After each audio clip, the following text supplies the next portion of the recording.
Vahinkotilanteessa isännöitsijän tekemästä vahingon selvittelystä voi seurata merkittäviä kustannuksia. Vahinko Plus korvaa taloyhtiölle isännöitsijän suorittamasta vahingon selvittelystä aiheutuvia kustannuksia.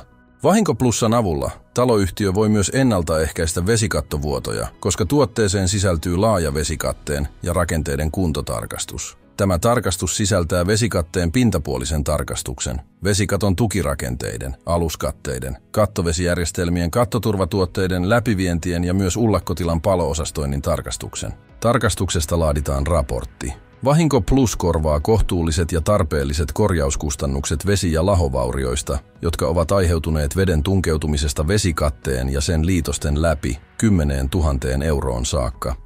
Lisäksi Vahinko Plus korvaa entisöintikuluja 100 000 euroon saakka. Kulut perustuvat yleisimmin suojelumääräysten noudattamiseen. Vahinko Plussasta korvataan myös julkisivun koristemaalauksia, esimerkiksi muraalit, ja rakennuksen yhteisten sisätilojen, esimerkiksi porraskäytävän koristemaalauksia, vaikka niillä ei olisi suojelumääräyksiä ja kiinteistövakuutus ei niitä korvaa.